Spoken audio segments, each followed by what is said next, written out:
r/ask Reddit.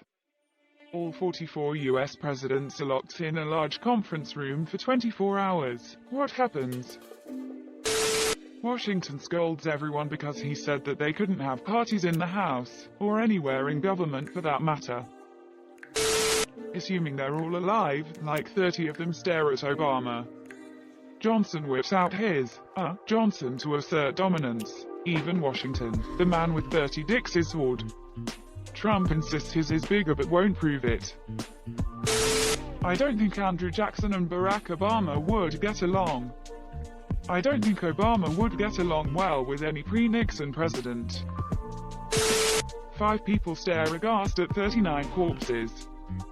4 people stare at 40 corpses and all claim to have seen nothing. Edit. Thank you, kind stranger, for the silver. Sorry it took a while to notice, but I took a little break from my phone over Christmas. 4 aghast. 1 won't stop talking about how nobody has ever been in a room with as many presidential corpses as him, despite there being 4 others in the room with him that share that distinction. Edit. To save time on replies, there have only been 44 people to be president. Grover Cleveland served non-consecutive terms as the 22nd and 24th president. Door opens. Teddy Roosevelt walks out with 43 scalps. While I agree Teddy was a bamf, he was also a very skilled socialite. He probably would have made some friends and come out with 20 or less scalps. IMO. Lol. 42. I don't think he would scalp FDR. We should just have 2 Cleveland clones instead of it being 44. How about 3 Cleveland clones and no Andrew Jackson? Obama gets Clinton to call in a favor and have Gore set up an introductory "What You Missed" PowerPoint. Everybody cries when they get to the moon landing, except for Teddy, who heckles. Dubia tries to set up a Fathers and Sons Club. John Adams is into it. Quincy is not. The elder Bush doesn't dignify the idea with a no. Reagan and JFK rank starlets. Nixon is introduced to Futurama and spends the whole of the gathering watching clips on YouTube and muttering about vindication. Trump tries to mock FDR for the polio, but wanders off when he hears Jefferson talking about boobs. He meets Jackson, but it doesn't register, and he spends the night confusing him with Andrew Johnson. Buchanan reads about the last 3 years and scoffs that he was way more corrupt. Nobody cares. Lincoln and Washington end up in a corner talking to each other. Grant gets drunk. Taft does, too. Cleveland discovers Twitter. The 19th century back row sitters try to rumble with Coolidge and Hoover. Someone shows I'm sorry Hon to Garfield, who promptly demands to go back to the hell he came from. Monsieur Carter talks to everyone about doing work for the greater good. Eisenhower and Truman try to understand how the US went from the post-war high to, 2019. Ford smiles awkwardly. Wilson's wife shows up instead of "Hi, Monsieur." Obama makes Jefferson and Madison watch Hamilton. Jefferson trash talks Madison stares at his shoes and blames the Second Amendment on Mason, who is dead and cannot defend himself. Oddly, Washington already knows all the words. Ben Franklin wanders through occasionally. Nobody knows how or why. It's a generally civil gathering, but nothing substantial comes from it. Donald Trump introduces Andrew Jackson to Twitter. Dear God, no. Jackson would totally be the type that responds to every bit of negative criticize, Monsieur. Lincoln and Kennedy stare at each other with a gaping hole in their heads. You too. Edit. GESP. My first award. TYSM. I'd like to think they spend some time talking about what was going through their minds at the time. Upvote for remembering that Cleveland is counted twice and us saying 44 instead of 45. IDK, I think there should be 2 Cleveland in the fight. Trick question. This is secretly Lin-Manuel Miranda trying to get help writing the plot for Hamilton 2. Edit. Thanks for my first silver. It was lovely to wake up to face savoring food. You have no control who lives, who dies, who tells your story in Hamilton 2 Battle Royale. You guys went to the moon. Yes, the moon in the ducking sky. Quote. I would imagine a lot of them would ask Obama to pour them a drink or go make coffee. Thomas Jefferson immediately calls for a revolution. The tree of liberty must be refreshed from time to time with the blood of patriots and tyrants. Food and water is taken in account and is not a probable monsieur, and all dead presidents are brought back to life. What about potties? Are there enough potties for everyone? Who let the black guy in here? Edit. First award. Appreciate it. Washington. Does he belong to someone here? Quote. Obama. Guys, come on, times change. Edit. Thanks for the silver. Oh man. And Jefferson's looking at Michelle with hungry eyes. Oh, they aren't talking to each other. They're pestering their Secret Service details with a million questions.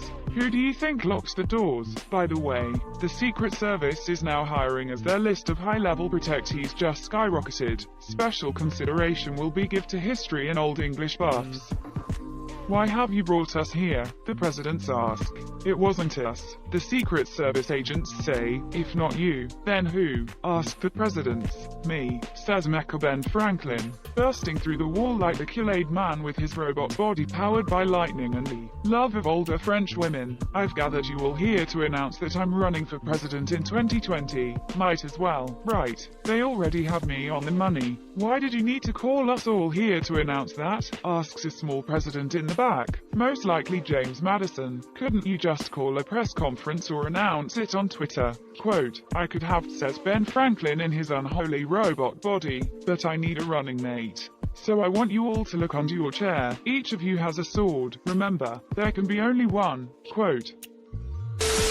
Woodrow Wilson's pencil-looking head-ass would go ballistic seeing Obama and they'd fight to the death. Well, thanks to you, the birth of a nation played at the White House. So, prepare for the birth of a foot up your ass. Washington yells, the duck I tell you about having parties. Quote, edit. Holy crap, thanks for my first award. Everyone looks at each other and stares down at the floor guiltily. George Washington would be like, what the hell has happened in the 200+ years since I've died? Quote. Damn, that would be a fun reaction to watch. Me. Well, the world stopped doing wars. George. Oh, that's amazing. Me. But now no one can fight, so battles are instead waged politically and socially, with China having complete control over the economy and therefore the world. George. Oh shit. Me. Oh, but we also made it to space first. George. USA, USA, USA. Clinton and Jefferson would be like, where the interns at, quote, Trump would be, Mar-a-Lago has a way bigly a conference room, monsieur. Eisenhower would be, I told you ducks this would happen. Kennedy would be like, so this Cybertruck, are the windows really that strong? I should get me a Cybertruck. That last one, holy duck, I did not see that coming, just like JFK. Richard Nixon does the take the L dance at the three impeached presidents in the room. JFK is promptly 360 no-scoped by Nixon. Taft devours them all in a grisly feast. James Buchanan would be beaten up and robbed by Abraham Lincoln, and William Henry Harrison would spend the entire time trying to convince people he had in fact been the president. Meanwhile, Andrew Johnson, Bill Clinton and Trump would have bonded and formed a clique over complaining about being impeached, and JFK would confront Lyndon B. Johnson about the conspiracy theories, if you know what I mean. John Tyler is chillin' in a Confederate uniform hoping nobody notices. Hi, monsieur. Yeah, everyone is talking about how Trump is going to get ducked, but Obama is in a real sticky situation here. A food fight to include dentures being thrown. Washington, Adams, Jefferson, Madison, and Monroe catch up with one another, and Jefferson realizes that Adams died only hours after he did. They kick themselves for their vagueness in the Constitution, and for a few of the articles. William Henry Harrison expressed regret at his inauguration clothing choice.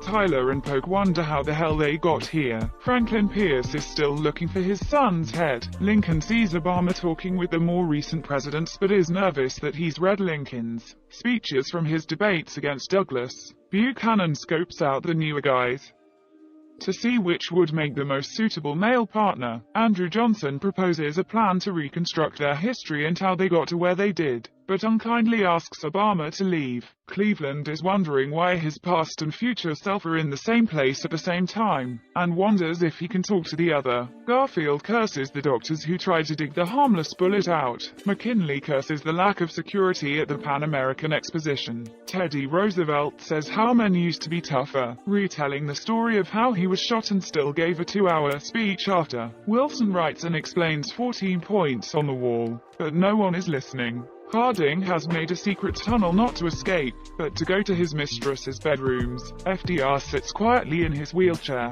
JFK asks who shot Hi Monsieur. LBJ is naked, drinking a Fresco asterisk. Nixon has snuck in a team of agents to try to get information on the meeting. Carter sighs. Clinton has joined Harding in his mistress's bedroom. Monsieur Bush Jr. passes Obama a piece of candy while talking to his dad. Trump continuously tries to get everyone's attention but is unable to, so he blames everyone else.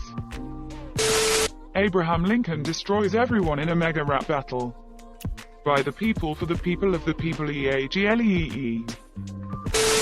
A madhouse would happen. Andrew Jackson has duels with 3 presidents, before Ulysses S. Grant faints at seeing the sight of blood. Teddy Roosevelt takes out Taft with an elephant gun, while Franklin D. Roosevelt hides under a desk, trying to make a speech. Thomas Jefferson throws a swivel chair at someone, screaming, "I invented this thing, biatch." Obama tries to stop all the madness by giving a speech, and while some makeup, Clinton picks up a chair and tries to hit George W. Bush, screaming, "Al Gore should have won GODDAMIT." Quote, Clinton is distracted by another president's good looks and is left staring. And Jimmy Carter says, "How did I get from building houses to being in the presidential hostage crisis?" Abraham Lincoln picks up Trump and throws him, screaming, "If this is the best my party can get, then my party should quit." Quote, "Thanks Herb." Clinton and John F. Kennedy are chatting it up about Marilyn Monroe's boobs, while Lyndon B. Johnson is showing off his dick to everybody. Yes, he did do that in real life. Nixon is spying on JFK, while Gerald Ford is in an emotional wreck. Abraham Lincoln and Teddy Roosevelt have taken control, and are now playing catch with Taft, while Andrew Jackson is looking for more things to duel with, eventually settling on Ronald Reagan, who screams, "Come at me, sonny boy." This is art. Thank you for taking the time to make this. Nothing, absolutely nothing happens. Same story as usual. No one else was in the room where it happened. I apologize if you don't get the reference. Teddy Roosevelt emerges from the room alone, and America is instantly better for it. Lincoln is proud that integration has gone into full effect and thanks those who helped merge society as one. He also is proud to see a president of color in the room. John Adams sits along with the group but is kind of shying away as he seems to not be remembered as well as everyone else. Bill Clinton is not focusing on the conversation for some time and seems to be in some sort of pain and pleasure. Grover Cleveland is quite proud that he served to separate terms and holds it in high regard towards some individuals who shall not be named. Some question what some wars were about and what happened, like the Civil War, why there was a Great War and why there was 2 of them, what is an atomic bomb, Nazi and USSR, as well as to why it is a touchy subject. From what I understand, Lincoln didn't care so much about slavery as a human rights issue. He only cared about ending the war.